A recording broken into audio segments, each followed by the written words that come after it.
Good morning, welcome back to our channel. আশা করবো তোমরা প্রত্যেকে ভালো আছো, আমরাও ভালো আছি। এখন বাজে 11:15 আর এখন থেকে আমি ব্লগটা শুরু করলাম। চাইলে সকাল থেকে করতেই পারতাম, করিনি, আর এখন থেকে শুরু করছি। আজকে সকালে করেছি আমি মুসুরির ডাল, একদম পাতলা করে করেছি, লেবু পাতা ফেলে দিয়েছি তার মধ্যে।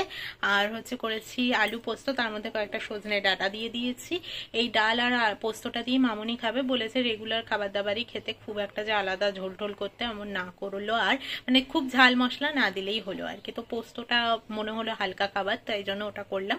আর আমাদের জন্য করেছি ভোলা মাছ। ব্যাস এই আজকে রান্না করেছি। আর পাপা সকালবেলা রুটি নিয়ে গেছে আর ভাত খেয়ে গেল। এই তো তো এবার আমি যাব স্নানে। মামুনি গেছে স্নানে, আর মামুনি কালকের থেকে ঠাকুরের ইচ্ছায় একটু ভালো আছে। তিনজনেরই আমাদের লাঞ্চ করা হয়ে গেছে। মামুনির নয় সেদ্ধ সেদ্ধ খেতে আর ভালো লাগছিল না, এবার ঠিক আছে। তো এত সেদ্ধ সেদ্ধ খেতে আর ভালো লাগছিল না, তাই জন্য আজকে ডাল আলু পোস্ত দিয়ে মামুনি একটু মানে ভালো লেগেছে আর কি খেতে। আর সারা দুপুর আর কথা হয়নি কোনো, কারণ এসেছিল এক আন্টির সাথে বসে বসে গল্প করতে করতেই সময় সময় চলে গেল আর কি। তো ওই জন্য আর আন্টি দীঘা থেকে একটা ছোট্ট আয়নাও এনে দিয়েছে, ওটা বোধহয় আমি ফ্রিজের ওপরে রাখলাম এখন। তো এনে দিয়েছে, সেটা আবার খুললাম এখন। আন্টি বসলো, আলু পোস্ত একটু টেস্ট করলো আমাদের সাথেই। আন্টি আসলে ঘরের মতনই হয়ে গেছে ওই জন্য। তো এইরকম তো এই আন্টি গেল, এবার আমিও বাসন টাসন আর মাজিনি, বিকেলে মাজবো ওগুলো। তো চলো আবার বিকেল বেলা কথা হবে। এখন যাব বিরাটি, বেরোচ্ছি এখন। ও আর মামুনি গেল আবার ভেতরে। মামুনি ঠিক আছে, তো গেছিল সস দেখতে। আছে চিলি সস নেই, রাতে চিলি পানির বানাবো, তাই জন্য সস দেখতে ভেতরে ঢুকেছিল যে আছে কিনা। আর বাবু আনবে চাল কুমড়ো, এইসব আনার প্ল্যান রয়েছে। গেট গেট গেট ই মা এসব বলে। চলো যাওয়া যাক।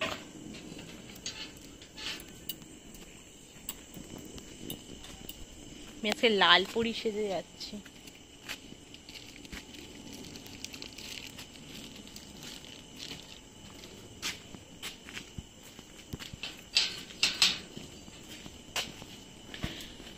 একটু দেখি ফুচকা টুচকা কিছু খাবো, কিংবা আলুর চপ এইসব কিছু খাবো।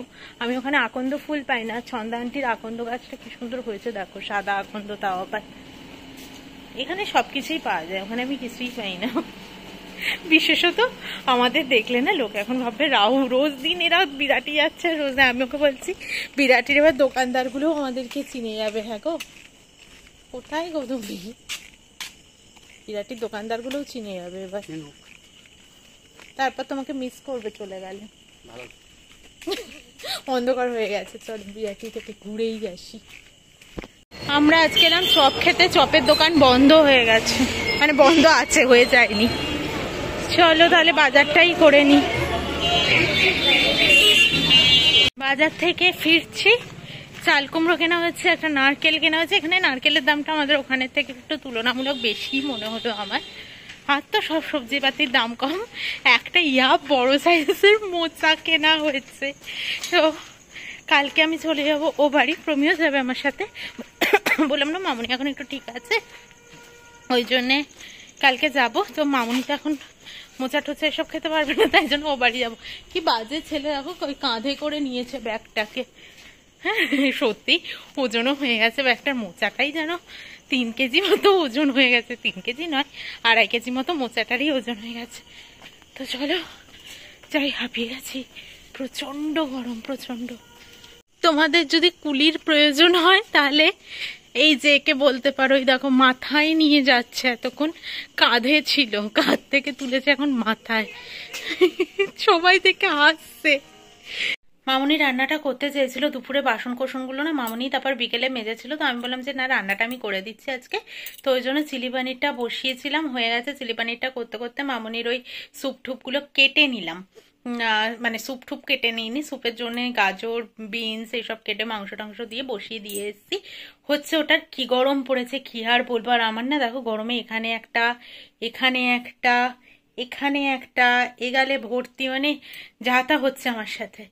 প্রচন্ড গরম লাগছে। আর দিদি এইমাত্র খবর দিল ব্যাঙ্গালোরে নাকি জলের ক্রাইসিস আরো বেড়েছে। তো এটা শুনে সত্যি খুব খারাপ লাগলো। জানি না গিয়ে কি হবে, বা এখন যারা ওখানে সার্ভাইভ করছে কিভাবে করছে।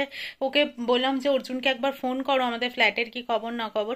তো অর্জুন নেই ঘরে এখন, ওর মেয়ে ফোন ধরেছিল, বলছে পাপা বার্তিলা, বার্তিলা মানে হচ্ছে নেই। যাই হোক কানাডা, গড়তিল্লা না, হ্যাঁ গড়তিল্লা, গড়তিল্লা মানে হচ্ছে নেই বাড়িতে আর কি। তো যাই হোক কানাডা ওয়ার্ড অনেকদিন বাদে আর একটা বললাম, তো এই আর কি, মনে থাকে না এখন আর বলতে। তো চলো আমি ডিনারটা কমপ্লিট করে আবার আসছি। প্রচন্ড লাইটিং হচ্ছে, বিদ্যুৎ চমকাচ্ছে আর বৃষ্টি ঝিরিঝিরি এরকম শুরু হয়েছে। তো গেটে তালা পড়ে গেছে, তাই আর আমি তালা খুলে বেরোলাম না। দেখো আমাদের ব্যাঙ্গালোরে তো কোনো বৃষ্টি নেই, এখানে এই নিয়ে 2 দিন আমরা বৃষ্টি পাচ্ছি। তো ওয়েদারটা গরম হলেও আবার একটু এরকম বৃষ্টির জন্য না আরো বেশি গরম হয়ে যাচ্ছে। ঠিক করে একটু বৃষ্টিটা হয়ে গেলে, সেদিনকেও এরকম মামুনিকে নিয়ে যেতে, ওই দেখো বাপরে বাপ, যেদিন মামুনিকে নিয়ে ডাক্তারের কাছে গেলাম সেদিনকেও হয়েছে। আর এই যে গাছটা দেখছো পুরো বীজে ভর্তি, এটা না ওই বেগুনি কাঞ্চন ফুলের গাছ। এত সুন্দর লাগতো পুরো ফুলটা হওয়ার পর, এখন সব ফুল চলে গিয়ে এখন বীজ হয়ে রয়েছে শুধু। আর ওইটা হচ্ছে আমাদের লেবু গাছ। এত রাতে আমি এখন তোমাদেরকে গাছ পরিদর্শন করতে বেরিয়েছি। যাই হোক, তো চলো এবার ঘরে যাই। ব্যাঙ্গালোরে তো বৃষ্টি দেখিনি, তো এখানে এসে বেশ 2 দিন ধরে বৃষ্টিটা দেখতে পাচ্ছি। তো চলো আজকের মতো গুড নাইট। কালকে আবারও আসবো একটা নতুন ব্লগের সাথে। আশা করি তোমাদের ব্লগগুলো দেখতে ভালোই লাগছে। হ্যাঁ, মামুনি পাপাকে তো সারাদিন থাকেই না, সেটা বাদই দেওয়ার। মামুনি শরীরটা খারাপ ছিল বলে আমি তোমাদেরকে আর দেখাইনি, কারণ বুঝতে পারছো পটি হলে মুখটুক শুকিয়ে যায় আর কি, তাই জন্য আমি আর দেখাইনি মামুনিকে। ব্যাঙ্গালোরে যেরকম একটু একটু করে পার্ট থাকতো আর কি, আর সবাই দেখো কমফর্টও হয় না ক্যামেরার সামনে, তো ওই জন্যে। তো যাই হোক মামুনি এখন ঠিক আছে, আমিও বাপের বাড়ি যাবো কালকে। ফিরে এসে মামুনিকে পুরো ফিট অ্যান্ড পাইনি দেখবো আশা করছি। তো চলো আজকের মতো টাটা, গুড নাইট।